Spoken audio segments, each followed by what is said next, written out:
Part 1. The Horror in Clay. The most merciful thing in the world, I think, is the inability of the human mind to correlate all its contents. We live on a placid island of ignorance, in the midst of black seas of infinity, and it was not meant that we should voyage far. The sciences, each straining in its own direction, have hitherto harmed us little, but some day the piecing together of dissociated knowledge will open up such terrifying vistas of reality and of our frightful position therein, that we shall either go mad from the revelation or flee from the deadly light into the peace and safety of a new dark age. Theosophists have guessed at the awesome grandeur of the cosmic sickle wherein our world and human race form transcend incidents. They have hinted at strange servables in terms which would freeze the blood if not masked by a bland optimism. But it is not from them that there came the single glimpse of forbidden eons which chills me when I think of it and maddens me when I dream of it. That glimpse, like all dread glimpses of truth, flashed out from an accidental piecing together of separated things, in this case an old newspaper item and the notes of a dead professor.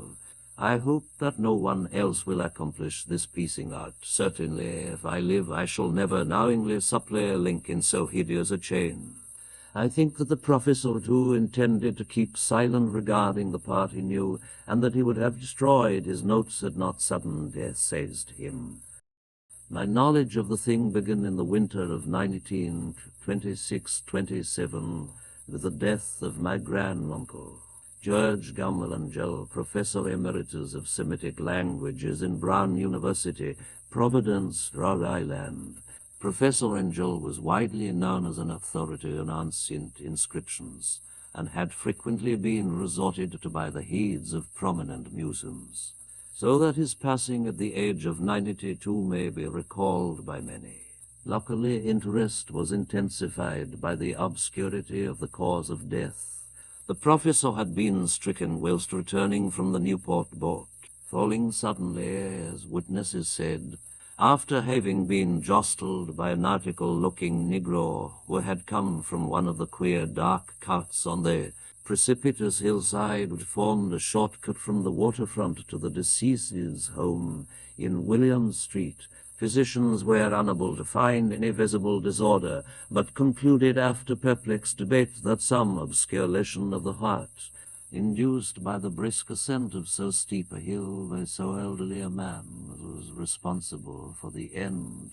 At the time I saw no reason to dissent from this dictum, but latterly I am inclined to wonder, and more than wonder, as my granduncle's heir and executor, for he died a childless widower, I was expected to go over his papers with some thoroughness, and for that purpose moved his entire set of files and boxes to my quarters in Boston.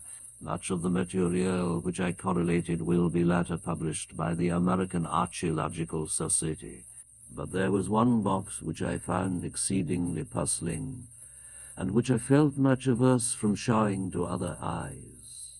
It had been locked, and I did not find the key till it occurred to me to examine the personal ring which the professor carried always in his pocket. Then, indeed, I succeeded in opening it, but when I did so seemed only to be confronted by a greater and more closely locked barrier. For what could be the meaning of the queer clay bas-relief and the disjointed jottings, rumblings, and cuttings which I found? Yet my uncle, in his latter years, become credulous of the most superficial impostures, I resolved to search out the eccentric sculptor responsible for this apparent disturbance of an old man's peace of mind.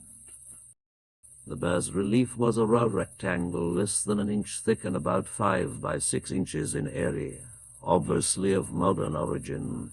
Its designs, however, were far from modern in atmosphere and suggestion. For, though the vagaries of cubism and futures are many and wild, they do not often reproduce that cryptic regularity which lurks in prehistoric writing. And writing of some can the bulk of these designs seem certainly to be.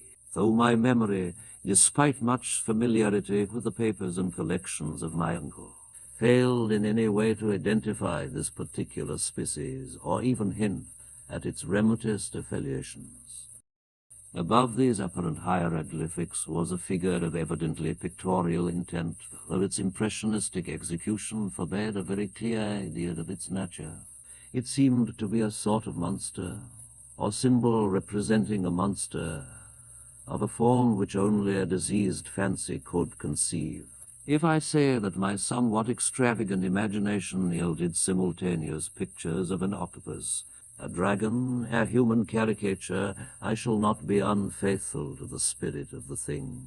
The pulpy tentacle head surmounted a grotesque and scaly body with rudimentary wings. But it was the general outline of the hall which made it most shockingly frightful. Behind the figure was a vague suggestion of a cyclopean architectural background. The writing accompanying this oddity was, aside from a stack of press cuttings in Professor Angel's most recent hand, and made no pretense to literary style, but seemed to be the main document was headed Cthulhu cult in characters painstakingly printed to avoid the Arana's reading of a word so unheard of.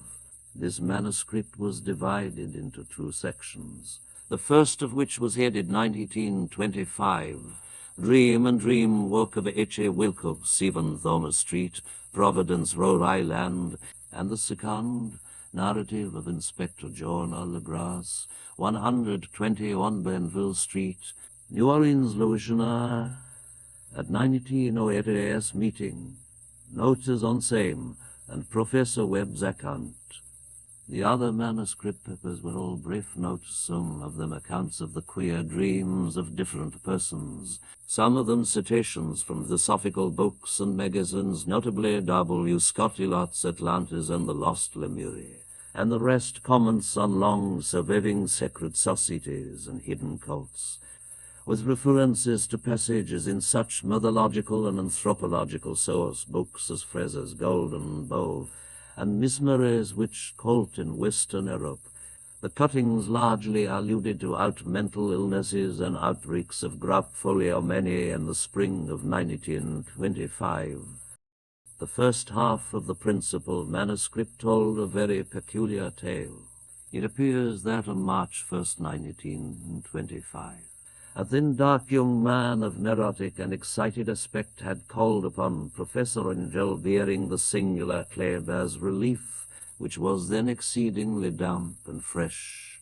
His card bore the name of Henry Anthony Wilcox, and my uncle had recognized him as the youngest son of an excellent family slightly known to him, who had latterly been studying sculpture at the Rhode Island School of Design and living alone at the Fleur de Lis building near that institution. Wilcox was a precocious youth of known genius but great eccentricity, and had from childhood excited attention through the strange stories and odd dreams he was in the habit of relating. He called himself psychica hypersensitive, but the staid folk of the ancient commercial city dismissed him as merely queer. Never mingling much with his bine, he had dropped gradually from social visibility, and was now known only to a small group of aesthetes from other tones. Even the Providence Art Club, anxious to preserve its conservatism, had found him quite hopeless. On the occasion of the visit, ran the professor's manuscript. The sculptor abruptly asked the benefit of his archaeological knowledge in identifying the hieroglyphics on the bas-relief. He spoke in a dreamy, stilted manner which suggested pose and alienated sympathy, and my uncle showed some sharpness in replying, for the conspicuous freshness of the tablet implied kinship with anything but archaeology. Young Wilcox's rejoinder, which impressed my uncle enough to make him recall and record it verbatim, was of a fantastically poetic cast which must have typified his whole conversation, and which I have since found highly characteristic of him. He said, "It is new indeed, for I made it last night in a dream of strange cities, and dreams are older than brooding Tyre, or the contemplative Sphinx, or golden-girdled Babylon." It was then that he began that rambling tale which suddenly played upon a sleeping memory and won the fevered interest of my uncle. There had been a slight earthquake tremor the night before, the most considerable felt in New England for some years, and Wilcox's imagination had been keenly affected. Upon retiring, he had had an unprecedented dream of great cyclopean cities of Titan blocks and scale-flung monoliths, all dripping with green ooze and sinister with latent horror. Hieroglyphics had covered the walls and pillars, and from some undetermined point below had come a voice that was not a voice, a chotic sensation which only fancy could transmute into sound, but which he attempted to render by the almost unpronounceable jumble of letters, Cthulhu. This verbal jumble was the key to the recollection which excited and disturbed Professor Angel. He questioned the sculptor with scientific minuteness, and studied with almost frantic intensity the bas-relief on which the youth had found himself walking, chill and glad only in his night-clothes, when waking had stolen bewilderingly over him. My uncle blamed his old age, Wilcox afterward said, for his slowness in recognizing both hieroglyphics and pictorial design. Many of his questions seemed highly out of place to his visitor, especially those which tried to connect the latter with strange cults or societies, and Wilcox could not understand the repeated promises of silence which he was offered in exchange for an admission of membership in some widespread mystical or paganly religious body. When Professor Angel became convinced that the sculptor was indeed ignorant of any cult or system of cryptic law, he besieged his visitor with demands for future reports of dreams. This bore regular fruit, for after the first interview the manuscript records daily calls of the young man, during which he related startling fragments of nocturnal imagery whose burden was always some terrible cyclopean vista of dark and dripping stone, with a subterranean voice or intelligence shouting monotonously in enigmatical sense impacts and inscrutable save as gibberish. The two sounds most frequently repeated are those rendered by the letters Cthulhu and lie.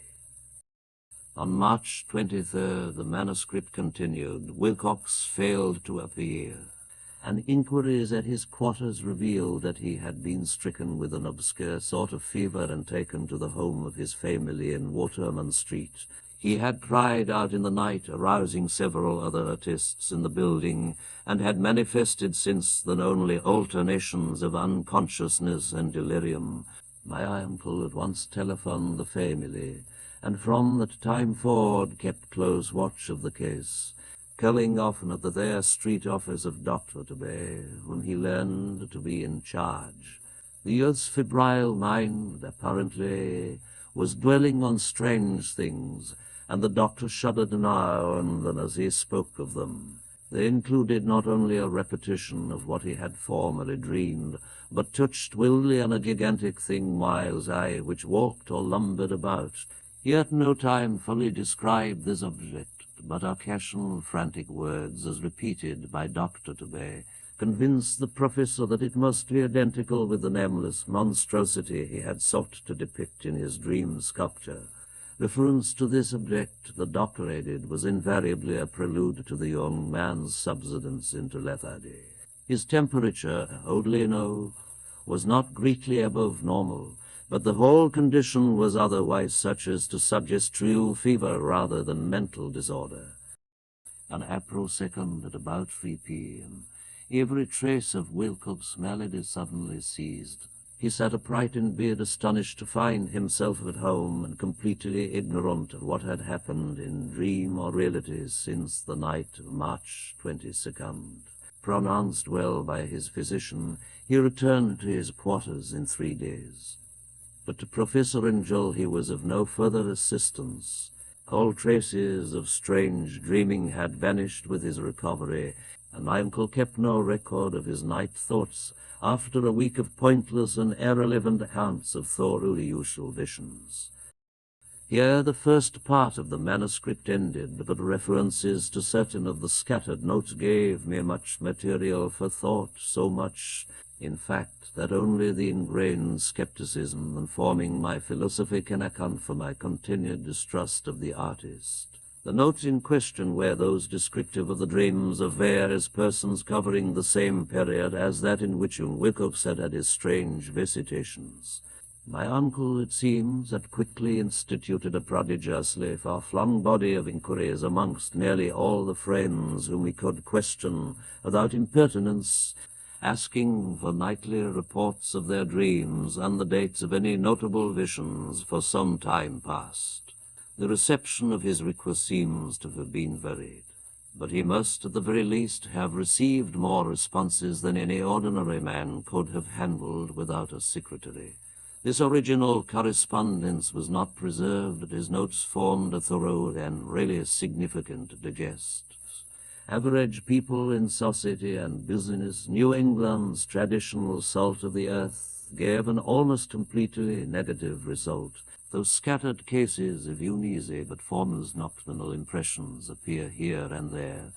Always between March 23rd and April 2nd, the period of young Wilcox's delirium, scientific men were little more affected, though 4 cases of vaguer description suggest fugitive glimpses of strange landscapes, and in one case there is mentioned a dread of something abnormal.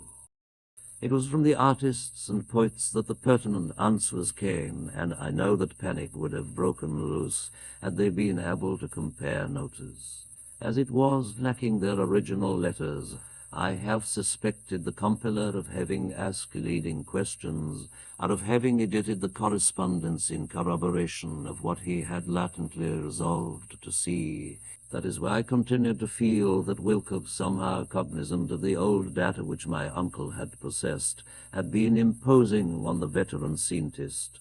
These responses from estates told a disturbing tale. From February 28th to April 2nd, a large proportion of them had dreamed very bizarre things, the intensity of the dreams being immeasurably the stronger during the period of the sculptor's delirium.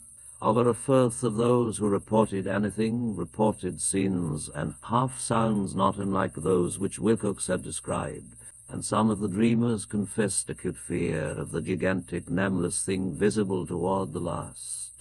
One case which the note describes with emphasis was very sad.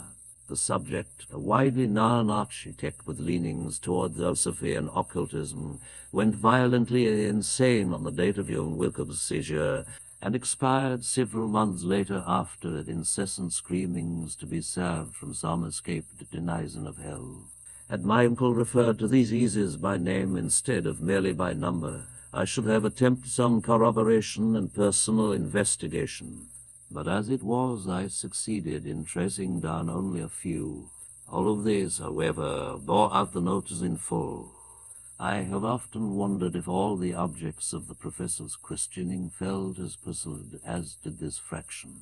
It is well that no explanation shall ever reach them. The press cuttings, as I have intimated, touched on eases of panic mania and eccentricity during the given period.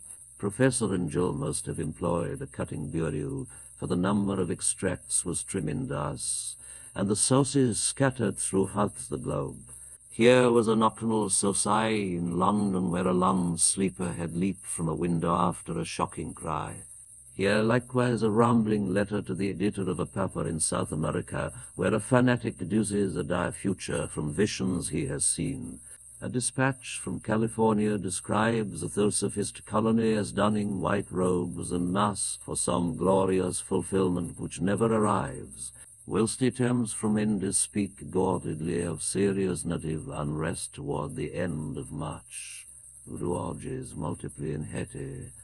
An African outpost report ominous mutterings. American officers in the Philippines fan certain tribes bothersome about this time, and New York policemen are mobbed by hysterical events on the night of March 22-23. The west of Ireland, too, is full of wild rumour and legendary, and a fantastic painter named Ardis Bonnet hangs a blasphemous dream landscape in the Paris spring salon of 1926, and so numerous are the recorded troubles in insane asylums that only a miracle can have stopped the medical fraternity from noting strange parallelisms and drawing mystified conclusions. A weird bunch of cuttings, all told, and I can at this date scarcely envisage the colours rationalism with which I set them aside.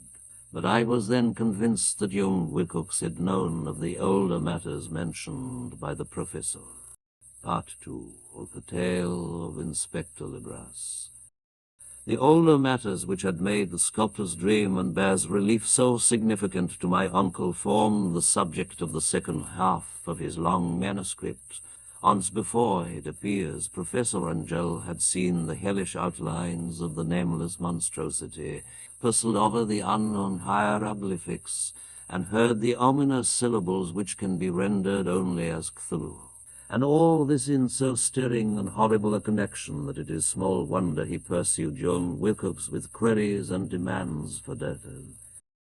His earlier experience had come in 1908, 17 years before, when the American Archaeological Society held its annual meeting in St. Louis. Professor Angel, as befitted one of his authority and attainments, had had a prominent part in all the deliberations, and was one of the first to be approached by the several outsiders who took advantage of the convocation to offer questions for correct answering and problems for expert solution.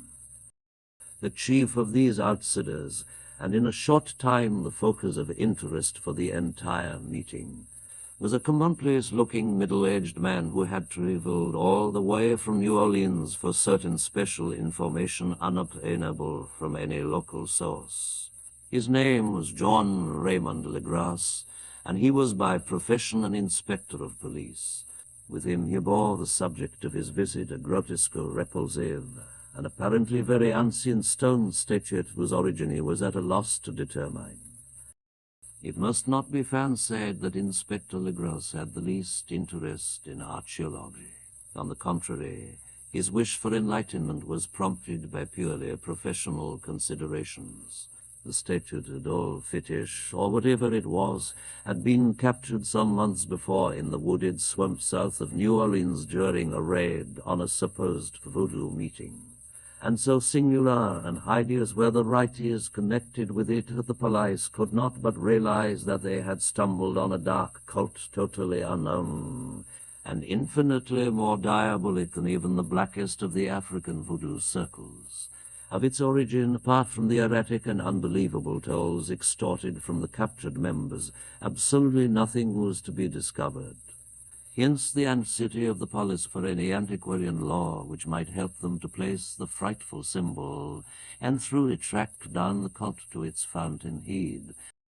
Inspector Legras was scarcely prepared for the sensation which his offering created. On sight of the thing had been enough to throw the assembled men of science into a state of tense excitement, and they lost no time in crowding around him to gaze at the diminutive figure whose utter strangeness and air of genuinely abysmal antiquity hinted so potently at unopened and archaic vistas. No recognized school of sculpture had animated this terrible object, yet centuries and even thousands of years seemed recorded in its dim and greenish surface of unplaceable stone. The figure, which was finally passed slowly from man to man for close and careful study, was between 7 and 8 inches in height, and of exquisitely artistic workmanship. It represented a monster of vaguely anthropod outline, but with an octopus-like head whose face was a mass of feelers, a scaly, rubber-looking body, prodigious claws on hind and 4 feet, and long, narrow wings behind.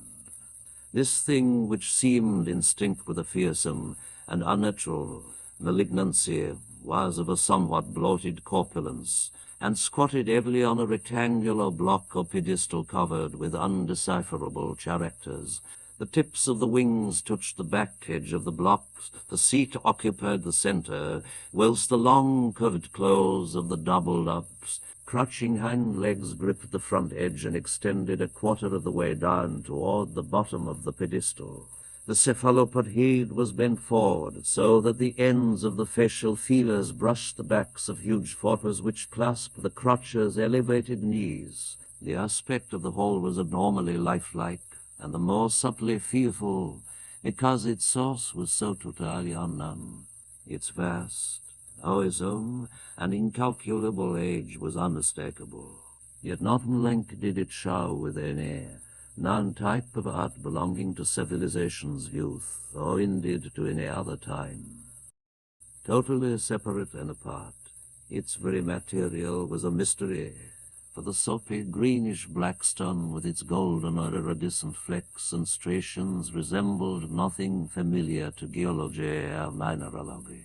The characters along the base were equally baffling, and no member present, despite a representation of half the world's expert learning in this field, could form the least notion of even their remotest linguistic kinship.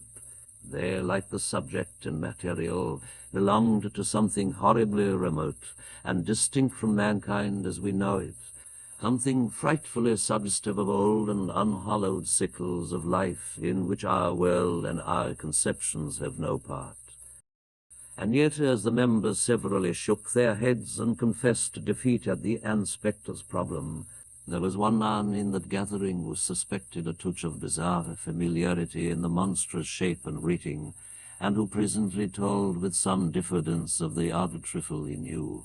This person was the late William Channing Webb, professor of anthropology in Princeton University, and an explorer of no slight note. Professor Webb had been engaged 48 years before in a tour of Greenland and Iceland in search of some runic inscriptions which he failed to unearth, and whilst higher up on the West Greenland coast had encountered a singular tribe, or cult of degenerate Eskimos whose religion, a curious form of devil worship, chilled him with its deliberate bloodthirstiness and repulsiveness. It was a faith of which other Eskimos knew little, and which they mentioned only with shudders, saying that it had come down from horribly ancient eons before ever the world was made.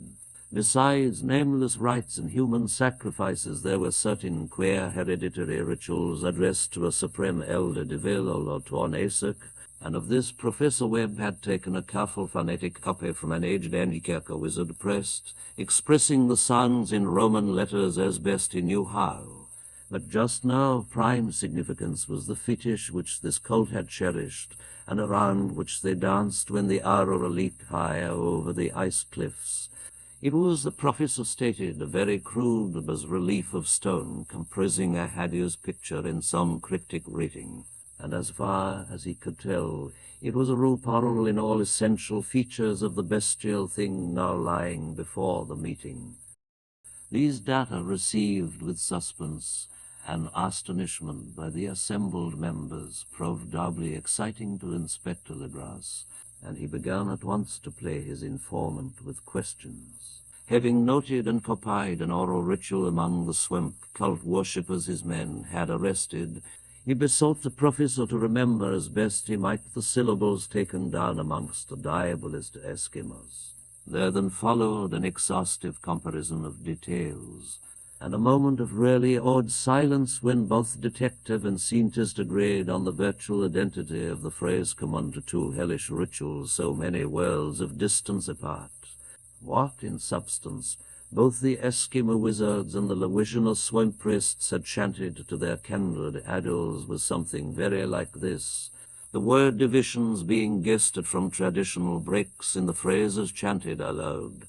Funglo meglunaf Cthulhu live, wagenagel futin. Legras had on point in advance of Professor Webb, for several among his mongrel prisoners had repeated to him what older celebrants had told them the words meant.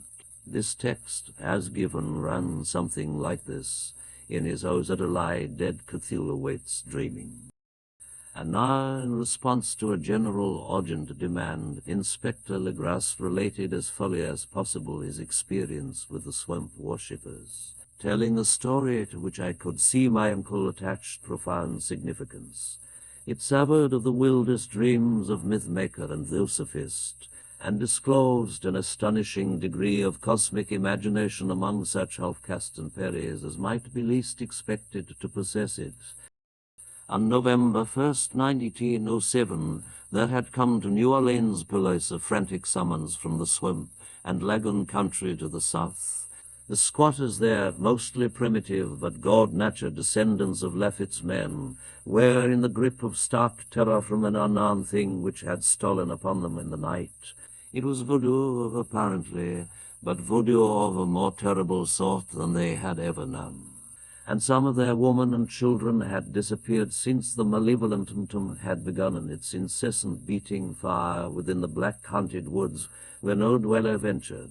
There were insane shouts and harrowing screams, soul-chilling chants and dancing devil flames, and the frightened messenger added the people could stand it no more. So a body of 20 police, filling 2 carriages and an automobile, had set out in the late afternoon with the shivering squatter as a guide.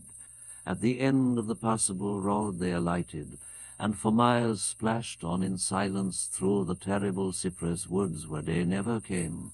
Ugly rots and malignant hanging noses of Spanish mouse beset them, and now and then a pile of dank stones or fragments of a rotting wall intensified by its hint of morbid habitation, a depression which every malformed tree and every fungus islet combined to creak. At length the squatter settlement, a miserable huddle of huts, hovered in sight, and hysterical dwellers ran out to cluster around the group of bobbing lanterns. The muffled beat of tom-toms was now faintly audible far, far ahead, and a cuddling shriek came at infrequent intervals when the wind shifted. A reddish glare, too, seemed to filter through the pale undergrowth beyond endless avenues of forest night. Reluctant even to be left alone, and again each one of the cod squatters refused point-blank to advance another inch toward the scene of unholy worship. Inspector Legras and his 19 colleagues plunged unguided into black arcades of horror that none of them had ever trod before. The region now entered by the police was one of traditionally evil repute, substantially unknown and untraversed by white men. There were legends of a hidden lake unglimpsed by mortal sight, in which dwelt a huge, formless, white polypus thing with luminous eyes. And squatters whispered that bat-winged devils flew up out of caverns in inner earth to worship it at midnight. They said it had been there before D'Iberville, before La Salle, before the Indians, and before even the wholesome beasts and birds of the woods. It was nightmare itself, and to see it was to die. But it made men dream, and so they knew enough to keep away. The present voodoo order was, indeed, on the merest fringe of this orrery, but that location was bad enough. Hence perhaps the very place of the worship had terrified the squatters more than the shocking sounds and incidents. Only poetry or madness could do justice to the noises heard by Legras men as they ploughed on through the black morass toward the red door and the muffled tom-toms. There are vocal qualities peculiar to men, and vocal qualities peculiar to beasts, and it is terrible to hear the one when the source should tell the other. Animal fury and orgastic listens here whipped themselves to demonic heights by howls and squawking ecstasies that tore and reverberated through those nighted woods like pestilential tempests from the gulfs of hell. Now and then the less organized ululations would cease, and from what seemed a well-drilled chorus of hoarse voices would rise in sing-song chant that hideous phrase or ritual, Fanloy Maglunach Cthulhu Liar Wageneg of Fatens. Then the men, having reached a spot where the trees were thinner, came suddenly in sight of the spectacle itself. 5 of them reeled, 1 fainted, and 2 were shaken into a frantic cry which the mad cacophony of the Ave fortunately deadened. The grass dashed swamp water on the face of the fainting man, and all stood trembling and nearly hypnotized with horror. In a natural glade of the swamp stood a grassy land of perhaps an acre's extent, clear of trees and tolerably dry. On this now leaped and twisted a more indescribable horde of human abnormality, than any but a Syme or an Angorala could paint. But of clothing this hybrid spawn were braying, bellowing, and writhing about monstrous ring-shaped bonfire, in the centre of which, revealed by occasional rifts in the curtain of flame, stood a great granite monolith some 8 feet in height, on top of which, incongruous in its diminutiveness, rested the notches carven statute. From a wide circle of 10 scaffolds, that at regular intervals with the flame-girt monolith as a centre hung, he downward the oddly marred bodies of the helpless squatters who had disappeared. It was inside this circle that the ring of worshippers jumped and roared, the general direction of the mass motion being from left to right in endless bacchanals between the ring of bodies and the ring of fire. It may have been only imagination, and it may have been only echoes which induced one of the men, an excitable Spaniard, to fancy he had antiphonal responses to the ritual from some far and unillumined spot deeper within the wood of ancient legendary and horror. This man, Joseph D. Galvez, I later met and questioned, and he proved distractingly imaginative. He indeed went so far as to hint of the faint beating of great wings, and of a glimpse of shining eyes and a mountainous white bulk beyond the remotest trees, but I suppose he had been hearing too much native superstition. Actually, the horrified pose of the men was of comparatively brief duration. Dirty came first, and although there must have been nearly 100 mongrel celebrants in the throng, the police relied on their firearms and plunged determinedly into the nauseous rout. For 5 minutes the resultant din and chows were beyond description. Quills were struck, shots were fired, and escapes were made. But in the end Legras was able to count some 47 sullen prisoners, whom he forced to dress in haste and fall into line between 2 rows of policemen. 5 of the worshippers lay dead, and 2 severely wounded ones were carried away on improvised stretchers by their fellow prisoners. The image on the monolith, of course, was carefully removed and carried back by Legras. Examined at headquarters after a trip of intense strain and weariness, the prisoners all proved to be men of a very low, mixed-blooded, and mentally aberrant type. Most were seamen, and a sprinkling of Negroes and mulattoes. Largely West Indians or braver Portuguese from the Cape Verdes lands gave a colouring of voodooism to the heterogeneous cult. But before many questions were asked, it became manifest that something far deeper and older than Negro fetishism was involved.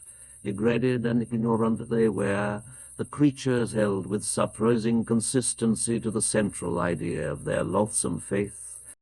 They worshipped, so they said, the great old ones who lived ages before there were any men, and who came to the young world out of the sky.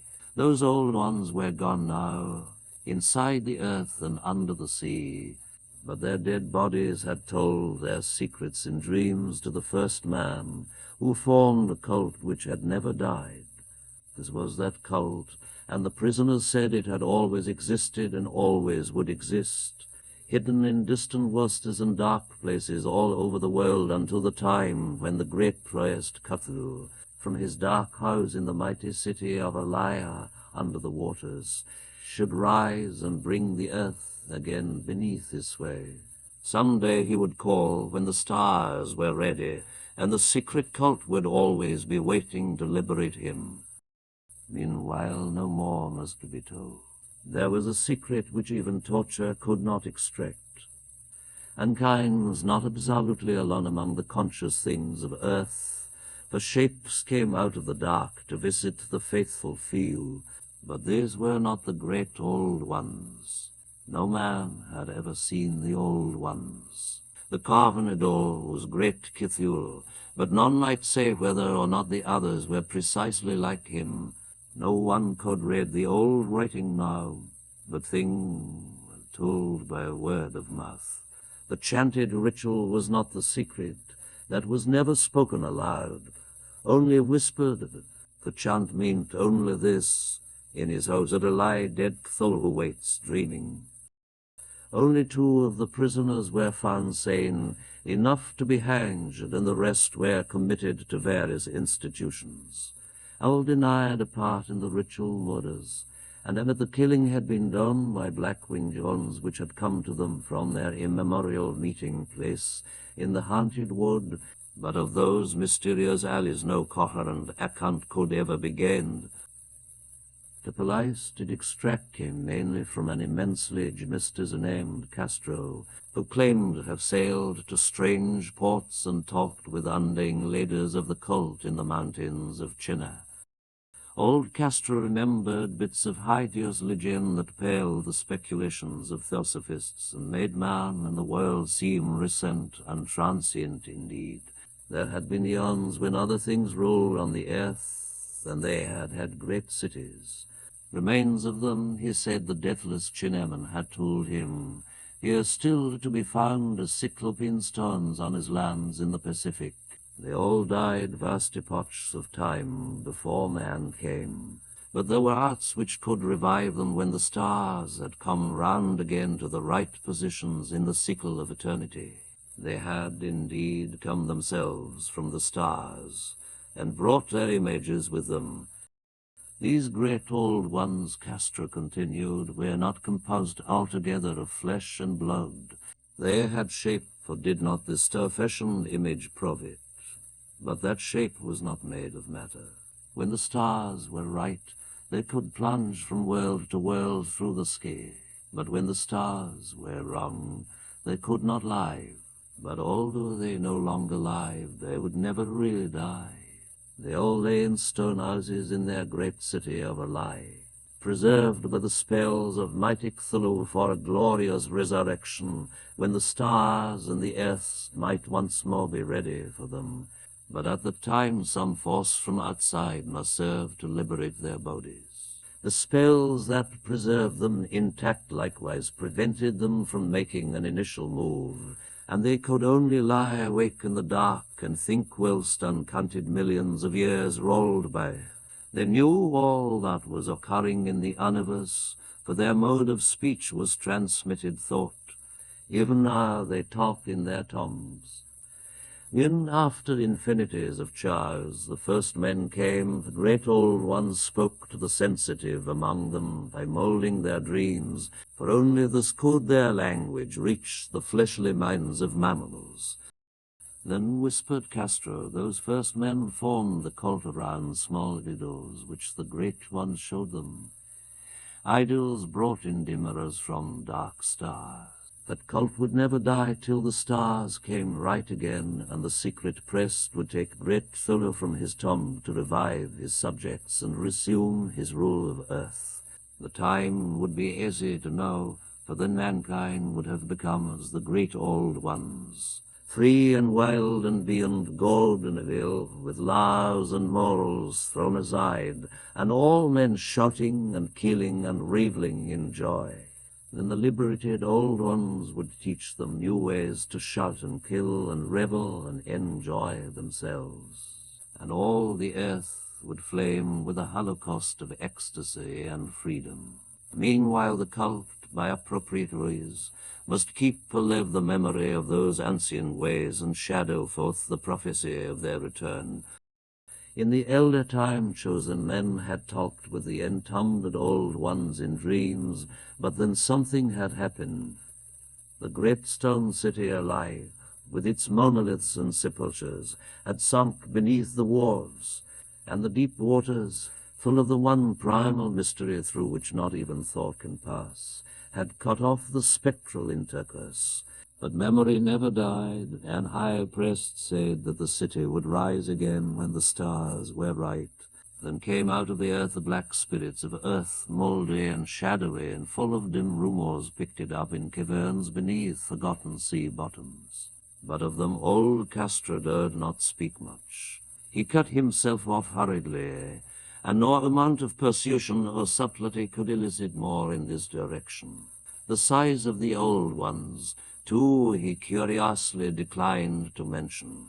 Of the cult he said that he thought the centre lay amid the pathless deserts of Arabia, wherein the city of pillars dreams hidden and untouched.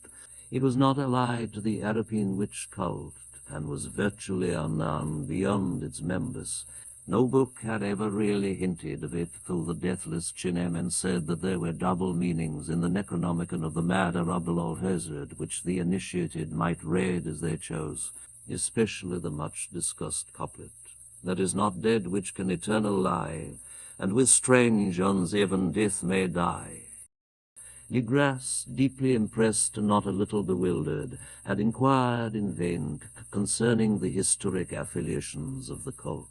Castor, apparently, had told the truth when he said that it was wholly secret. The authorities at Tulane University could shed no light upon either cult or image, and now the detective had come to the highest authorities in the country and met with no more than the grin and tail of Professor Webb. The feverish interest aroused at the meeting by Legras' tale, corroborated as it was by the statutes, is echoed in the subsequent correspondence of those who attended, although scant mention occurs in the formal publication of the Society. Caution is the first care of those accustomed to face occasional charlatanry and imposture. Legras for some time lent the image to Professor Webb, but at the latter's death it was returned to him and remains in his possession, where I viewed it not long ago.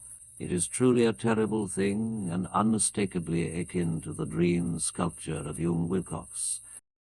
That my uncle was excited by the tale of the sculptor I did not wonder, for what thoughts must arise on hearing, after a knowledge of what Legras had learned of the cult, of a sensitive young man who had dreamed not only that the figure and exact hieroglyphics of the swamp faun image and the Greenland devil tablet, but had come in his dream upon at least 3 of the precise words of the formula uttered alike by Eskimo diabolists and mongrel Lewisianans. Professor Angel's instant start on an investigation of the utmost thoroughness was eminently natural.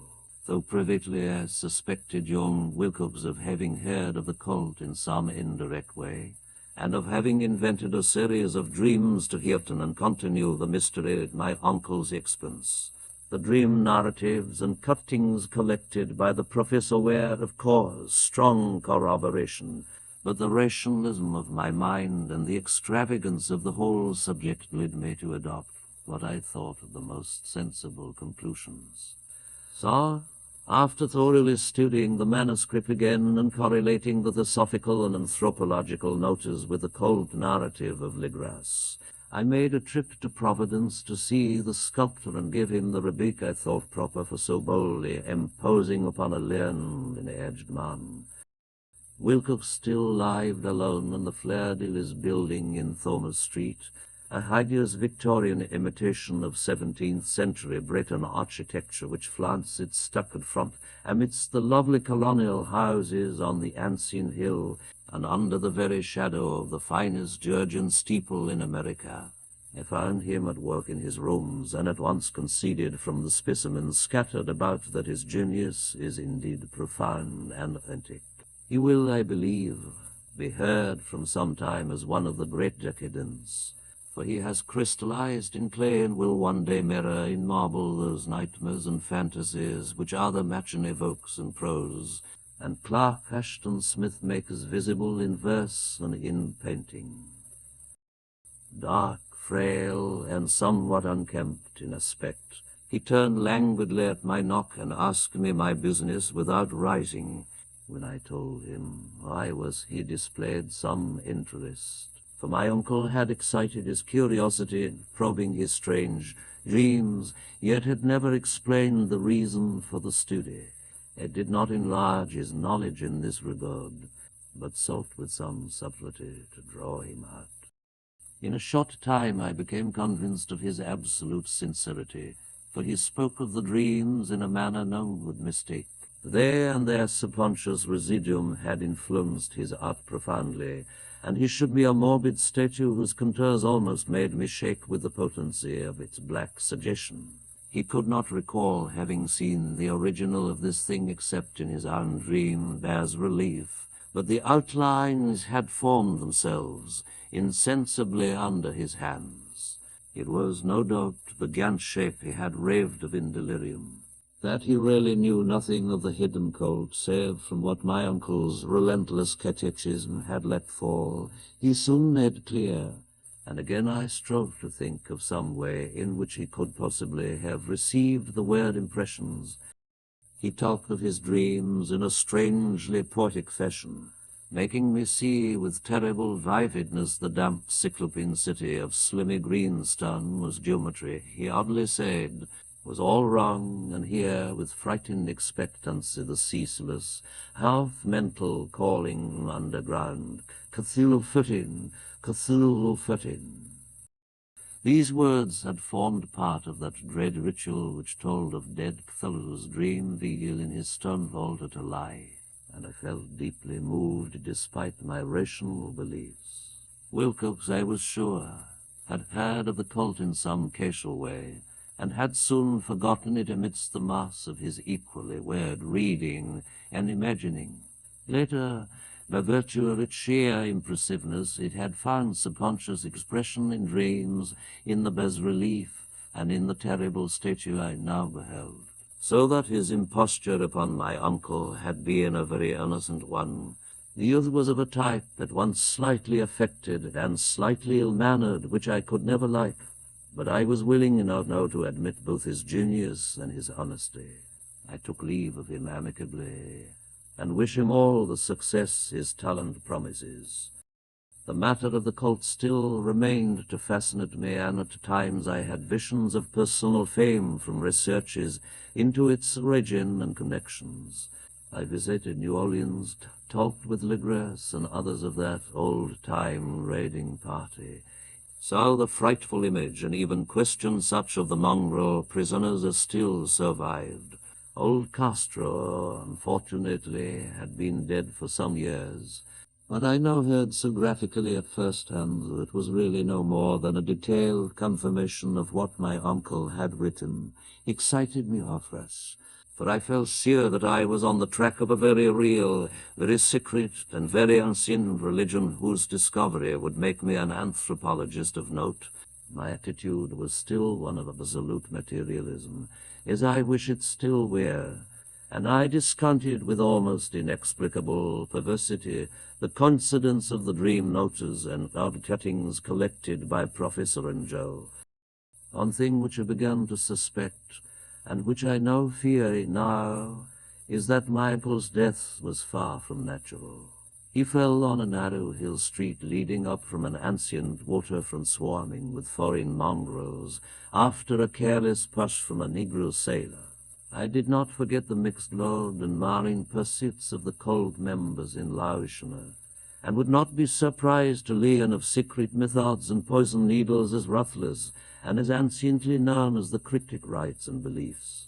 Legras and his men, it is true, have been let alone, but in Moria certain seaman who saw things is dead.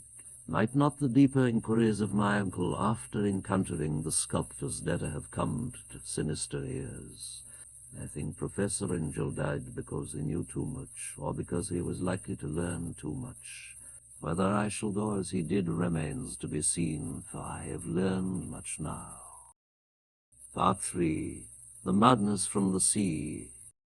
If Heaven ever wishes to grant me a boon, it will be a total effacing of the results of a mere chance which fixed my eye on a certain stray piece of shelf paper. It was nothing on which I would naturally have stumbled in the course of my daily round, for it was an old number of an Australian journal, Sydney Bulletin, for April 1925. It had escaped even the cutting bureau which had at the time of its issuance been avidly collecting material for my uncle's research. I had largely given over my inquiries into what Professor Angel called the Cthulhu cult, and was visiting a learned friend of Paterson, New Jersey, the curator of a local museum and a mineralogist of note, examining one day the reserve specimens Rhodey set on the storage shelves in a rare room of the museum. My eye was caught by an odd picture in one of the old papers spread beneath the stones. It was the Sydney Bulletin I have mentioned, for my friend has wide affiliations in all conceivable foreign parts, and the picture was a half-ton cut of a hideous stone image, almost identical with that which Legras had found in the swamp. Eagerly clearing the sheet of its precious contents, I scanned the item in detail, and was disappointed to find it of only moderate length. What it suggested, however, was of portentous significance to my flagging quest, and I carefully tore it out for immediate action. It read as follows: Mystery derelict found at sea. Vigilant arrives with helpless armed New Zealand yacht in tow. One survivor and dead man found aboard. Tale of desperate battle and deaths at sea. Rescued seaman refuses particulars of strange experience. Armadillo found in his possession. Inquiry to follow. The Horizon Company's freighter Vigilant, bound from Valparaiso, arrived this morning at its wharf in Darling Harbor, having in tow the battled and disabled but heavily armed steam yacht Alert of Dunedin. New Zealand was sighted April 12th in south latitude 35 degrees 21 minutes, west longitude 152 degrees 17 minutes, with one living and one dead man aboard. The Vigilant left Valparaiso March 25th, and on April 2nd was driven considerably south of her course by exceptionally heavy storms and monster waves. On April 12th the derelict was sighted, and though apparently deserted, was found upon boarding to contain one survivor in a half-delirious condition, and one man who had evidently been dead for more than a week. The living man was clutching a horrible stone idol of unknown origin, about a foot in height. Regarding whose nature authorities at Sydney University, the Royal Society, and the museum in College Street all profess complete bafflement, and which the survivor says he found in the cabin of the yacht in a small carved shrine of common pattern. This man, after recovering his senses, told an exceedingly strange story of piracy and slaughter. He is Gustav Johansen, a Norwegian of some intelligence, and had been second mate of the two-masted schooner Emma of Auckland, which sailed for Callao February 20th, with a complement of 11 men. The Emma, he says, was delayed and thrown widely south of her course by the great storm of March 1st, and on March 2nd, in south latitude 49 degrees 51 minutes, west longitude 128 degrees 34 minutes, encountered the Alert, manned by a queer and evil-looking crew of Kanakas and half-casters.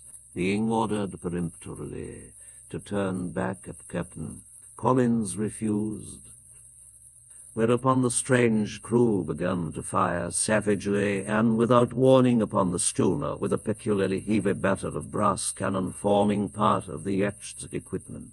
The Emma's men showed fight, says the survivor, though the schooner began to sink from shots beneath the waterline. They managed to heave alongside their enemy and board her, grappling with the savage crew on the yacht's deck and being forced to kill them all, the number being slightly superior, because of their particularly abhorrent and desperate though rather clumsy mode of fighting. 3 of the Emma's men, including Captain Collins and First Mate Green, were killed, and the remaining 8 under Second Mate Johansen proceeded to navigate the captured yacht, going ahead in their original direction to see if any reason for their ordering back had existed. The next day, it appears, they raised and landed on a small island, although none is known to exist in that part of the ocean. And 6 of the men somehow died ashore, though Johansen is queerly reticent about this part of his story and speaks only of their falling into a rock chasm. Later, it seems he and one companion boarded the yacht and tried to manage her, but were beaten about by the storm of April 2nd. From the time till his rescue on the 12th, the man remembers little, and he does not even recall when William Bryden, his companion, died. Bryden's death reveals no apparent cause, and was probably due to excitement or exposure. Couple advices from Dunedin report that the Alec was well known there as an island trader and bore an evil reputation along the waterfront. It was owned by a curious group of half-casters whose frequent meetings and night trips to the woods attracted no little curiosity, and it had set sail in great haste just after the storm and earth tremors of March 1st. Our Auckland correspondent gives the Emahan, her crew, an excellent reputation, and Jorgensen is described as a sober and worthy man. The Admiralty will institute an inquiry on the whole matter beginning tomorrow, at which every effort will be made to induce Johansen to speak more freely than he has done hitherto. This was all, together with the picture of the hellish image. But what a train of ideas it started in my mind. Here were new treasures of data on the Cthulhu cult, and evidence that it had strange interest at sea as well as on land. What motive prompted the hybrid crew to order back the Emma as they sailed about with their ideas ago? What was the unknown island on which 6 of the Emma's crew had died, and about which the mate Johansen was so secretive? What had the Vice-Admiralty's investigation brought out, and what was known of the noxious cult in Dunedin? And most marvellous of all, what deep and more than natural linkage of dates was this which gave a malignant undeniable significance to the various turns of events so carefully noted by my uncle?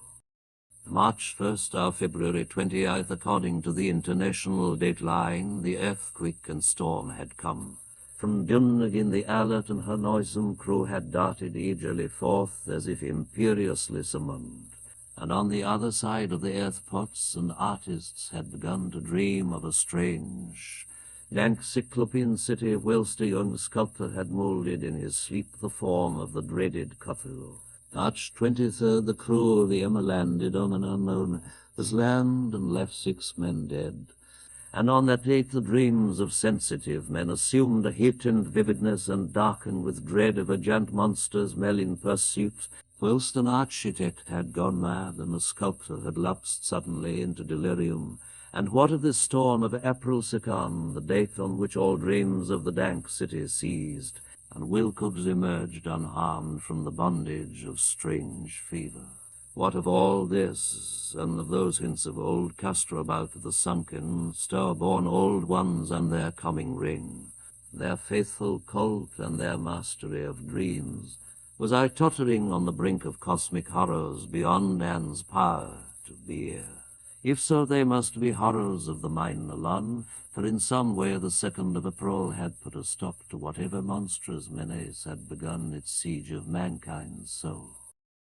That evening, after a day of hurried cabbling and arranging, I bade my host adieu and took a train for San Francisco. In less than a month I was in Dunedin, where, however, I found that little was known of the strange, cold members who had lingered in the old sea taverns. Waterfront scum was far too common for special mention, though there was vague talk about one inland trip these mongrels had made, during which faint drumming and red flame were noted on the distant hills. In Auckland, I learned that Johansen had returned with yellow hair turned white after a perfunctory and inconclusive questioning at Sydney, and had thereafter sold his cottage in West Street and sailed with his wife to his old home in Oslo. Of his stirring experience he would tell his friends no more than he had told the Admiralty officials, and all they could do was to give me his Oslo address. After that I went to Sydney and talked profitlessly with seamen and members of the Vice-Admiralty Court. I saw the Alert, now sold and in commercial use at Circular Quay in Sydney Cove, but gained nothing from its non-committal bulk. The crouching image, with its cutlefish-head, dragon body, scaly wings, and hieroglyphed pedestal, was preserved in the museum at Hyde Park, and I studied it long and well, finding it a thing of balefully exquisite workmanship, and with the same utter mystery, terrible antiquity, and unearthly strangeness of material which I had noted in Legras's smaller specimen. Geologists, the curator told me, had found it a monstrous puzzle, for they vowed that the world held no rock like it. Then I thought with a shudder of what old Castro had told Legras about the primal great bones. They had come from the stars, and had brought their images with them. Shaken with such a mental revolution as I had never before known, I now resolved to visit Mate Johansen in Oslo. Sailing for London, I re-embarked at once for the Norwegian capital, and one autumn day landed at the trim wharves in the shadow of the Edgeberg. Johansen's address, I discovered, lay in the old town of King Harald Hardrada, which kept to leave the name of Oslo during all the centuries that the greater city masqueraded as Christiania. I made the brief trip by taxicab, and knocked with pocket and hurt at the door of a neat and ancient building with plastered front. A sad-faced woman in black answered my summons, and I was stung with disappointment when she told me in halting English that Gustav Johansen was no more. He had not long survived his return, save his wife, for the doings at sea in 1925 had broken him. He had told no more than he had told the public, but had left a long manuscript of technical matters, as he said, written in English, evidently in order to safeguard her from the peril of casual perusal. During a walk through Nara Lane near the Gothenburg dock, the bundle of papers falling from an attic window had knocked him down. 2 Lascar sailors at once helped him to his feet, but before the ambulance could reach him he was dead. Physicians found no adequate cause for the end, and laid it to heart trouble and a weakened constitution. I now felt, knowing at my vitals that dark terror which will never leave me, till I too am at rest, accidentally or otherwise, perceiving the widow that my connection with her husband's technical matters was sufficient to entitle me to his manuscript. I bore the document away and began to read it on the London boat. It was a simple, rambling thing, a native sailor's effort at a post-facto diary, and strove to recall day by day that last awful voyage. I cannot attempt to transcribe it verbatim in all its cloudiness and redundance, but I will tell its gist in order to show why the sound of the water against the vessel's sides became so unendurable to me that I stopped my ears with cotton. Johansen, thank God, did not now quite all, even, he saw the city and the thing. But I shall never sleep calmly again when I think of the horrors that lurk ceaselessly behind life in time and in space, and of those unhallowed blasphemers from elder stars which dream beneath the sea, now and favored by a nightmare cold ready and eager to lose them on the world whenever another earthquake shall heave their monstrous stone city again to the sun and air. Johansen's voyage had begun just as he told it to the Vice-Admiralty. The Emir, in ballast, had cleared Auckland on February 20th, and had felt the full force of that earthquake-born tempest which must have heaved up from the sea bottom the horrors that filled men's dreams. Once more under control, the ship was making good progress when held up by the Alert on March 22nd, and I could feel the mate's regret as he wrote of her bombardment and sinking. Of the swarthy Culfians on the Alert he speaks with significant horror. There was some peculiarly abominable quality about them which made their destruction seem almost a duty, and Johansen showers ingenious wonder at the charge of ruthlessness brought against his party during the proceedings of the Court of Inquiry. In driven ahead by curiosity in their captured yacht under Johansen's command, the men sight a great stone pillar sticking out of the sea, and in south latitude 47 degrees 9 minutes, west longitude 126 degrees 43 minutes, come upon a coastline of mingled woes, and weedy cyclopean masonry which can be nothing less than the tangible substance of earth's supreme terror, a nightmare corpse city of a lie, that was built in measureless eons behind history by the vast, loathsome shapes that seeped down from the dark stars. There lay great Cthulhu and his hordes, hidden in green slimy vaults and sending out at last, after sickles incalculable, the thoughts that spread fear to the dreams of the sensitive and called imperiously to the faithful to come on a pilgrimage of liberation and restoration. All this Johansen did not suspect, but God knows he soon saw and know. I suppose that only a single mountain top, the hideous monolith-crowned citadel wherein great Cthulhu was buried, actually emerged from the waters. When I think of the extent of all that may be brooding down, that I almost wish to kill myself forthwith. Johnson and his men were awed by the cosmic majesty of this dripping Babylon of elder demons, and must have guessed without guidance that it was nothing of this or of any sane planet. With the unbelievable size of the greenish stone blocks, at the dizzying height of the great carven monolith, and at the stupefying identity of the colossal statues and bas-reliefs with the queer image found in the shrine on the Albert, is poignantly visible in every line of the mate's frightened description.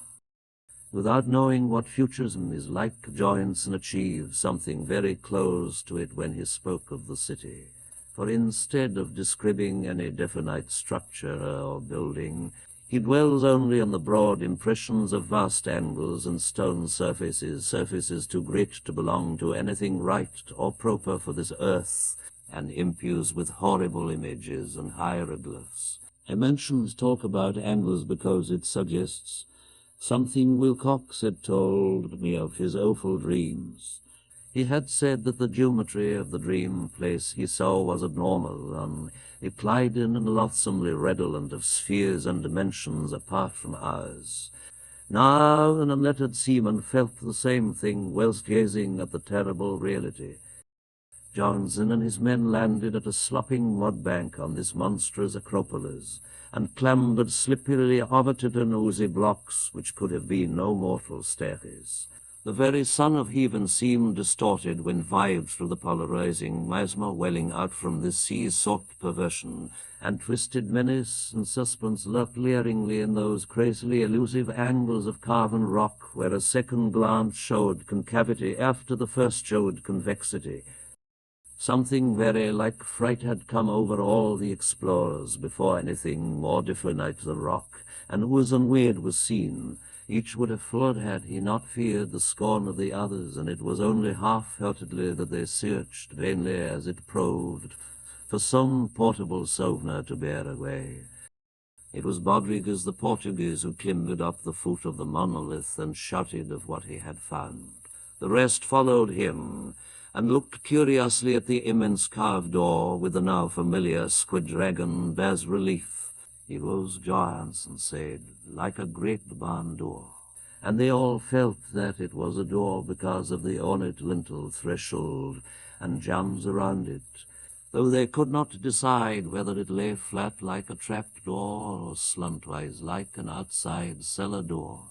As Wilco could have said, the geometry of the place was all wrong, and could not be sure that the sea and the ground were horizontal, hence the relative position of everything seemed phantasmally variable. Bryden pushed at the stone in several places without result. Then Donovan felt over it delicately around the edge, pressing each point separately as he went. He clambered interminably along the grotesque stone moulding, that is, one would call it climbing if the thing was not after all horizontal, and the men wondered how any door in the universe could be so vast. Then very softly and slowly the great panel began to give inward at the top, and they saw that it was balanced. Donovan slid or somehow propelled himself down or along the jamb and rejoined his fellows, and everyone watched the queer recession of the monstrously carven portal.